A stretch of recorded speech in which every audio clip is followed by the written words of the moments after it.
this is Reverend Don Lewis coming to you from beautiful Florida. And tonight our question comes to us from Neko Pendragon. And Neko writes to ask if I would do a video about the 7 chakras, because they've really caught their interest. And this is a rather in-depth topic, and if you'd really like to learn more about it, I would recommend that you consult my lessons or my books. You can find those at witchschool.com, or you can find the books at bookstores near you, or order them online. They go into a lot of detail about the chakras. They talk a great deal about ways of interacting with the chakras, far more than I can do in a brief vlog. So if you're really interested, I recommend that. Now, having said that, the term chakra is a Hindu word meaning wheel, and is generally used to refer to energy centers in the body. However, it is important to say that this is not only a Hindu system, but also Jains and Buddhists have centuries-old teachings about chakras that differ somewhat from Hindu teachings. Each of these is its own school. They have things in common and things that are different. Contemporary Wicca also teaches about chakras, as do a number of Western traditions, but this is not just a copy of those Asian systems, but is our own teachings, and although we have adopted that word, we have our own ideas on the subject, and just as Hindu, Jain, and Buddhist teachings differ, ours differ again.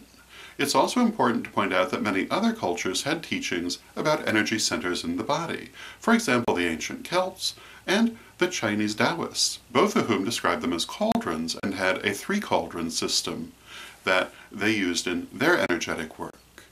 However, the 7 chakra system is most common today in the West, although it's not the only one, and there are some people who work with fewer or more chakras. And it's also important to say that there are literally thousands of chakras in the body. And when we talk about the 7 chakras, we're talking about the most important ones, but there are many hundreds and thousands of others. And I would go further to say that each of these 7 chakras has many different points within it, and how those points are developed has everything to do with where you perceive the chakras and how you perceive the chakras, and that can differ greatly from one person to another. And all of these things are things to consider. There are also some people who identify the chakras with the glands in the endocrine system, although I don't necessarily do that, but it is a point of view you will encounter. Having said that, there are 7 major chakras, and those 7 major chakras are these. The root chakra, which is located in the general area of the prostate or the paraurethral gland, respectively for males and females, which has to do with the will to live, with vitality, with energy. The sacral chakra, which is generally said to be located in the area of the reproductive organs, which has to do with creativity and self-expression. The solar chakra, which is in the abdomen, and which has to do with your interactions with other people and your interactions in the world. The heart chakra, which is in the general vicinity of the heart, which has to do with emotion, and love and hate, and all the emotions that come from these. The throat chakra in the throat, which deals with communication.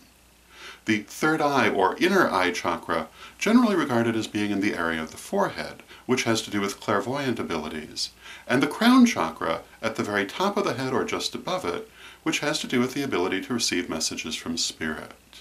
These are the 7 chakras. It is a very simple, very pared down description, but those are the 7 chakras.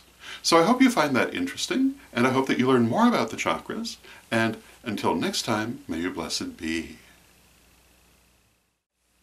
Today's vlog is sponsored by the term destiny.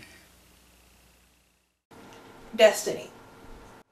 Destiny refers, ultimately, to the lessons afforded one in life, the chances for growth and advancement which will be placed in our path. What we do with these lessons, of course, is our own. It can be positive or negative according to our choices, rather than any preset destiny. But the lessons themselves are chosen and agreed on prior to birth, to try to stimulate growth the soul needs and desires. Consequently, it can be said that life gives us opportunities that we cannot avoid or short-circuit, because we have asked for them before entering this life. But what the outcome of these opportunities might be is a result of our own choices and actions.